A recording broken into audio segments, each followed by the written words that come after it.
নমস্কার বন্ধুরা, চলে এসেছি আর একটা রেসিপি নিয়ে। এটার নাম হচ্ছে হরিয়ালি চিংড়ি, একদমই হোমমেড স্টাইল। তো চলুন দেখা যাক এটা কীভাবে বানিয়েছি।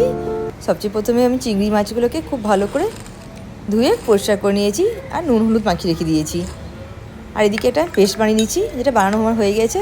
রসুন, আদা, কাঁচা লঙ্কা আর ধনেপাতা খুব ভালোভাবে এটা পেস্ট বানিয়ে নিয়েছি। এবার এটার উপরে খুব ভালো করে মিক্স করে নেব।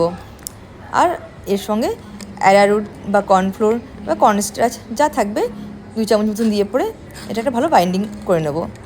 আর এটাকে ওই 30 থেকে 40 মিনিট আমি ম্যারিনেট করতে রেখে দেবো। কিছুক্ষণ পর যখন আমার ম্যারিনেট হয়ে গেছে, তখন একটা ফ্রাই প্যানে তেল গরম করতে দিয়ে এক এক করে চিংড়ি মাছগুলোকে আমি ছেড়ে দেবো। তারপর ঢাকা দিয়ে দেবো।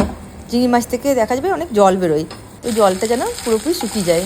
এই দেখতে পাচ্ছেন আমার জলটা পুরোপুরি শুকিয়ে গেছে। এবার এটাকে তাও একটু নেড়ে চেড়ে, যেটুকু নরম নরম ভাব আছে সেটাও যেন শুকিয়ে যায়। যত ড্রাই হবে অতটাই ভালো লাগবে। যে এভাবে আমার শুকিয়ে গেছে পুরোটা, তখন এবার আমি নামিয়ে নিচ্ছি। এবার কালারটা খুব সুন্দর এসছে দেখুন। উপর থেকে একটু গার্নিশ করার জন্য ধনেপাতা দিয়ে দিয়েছি।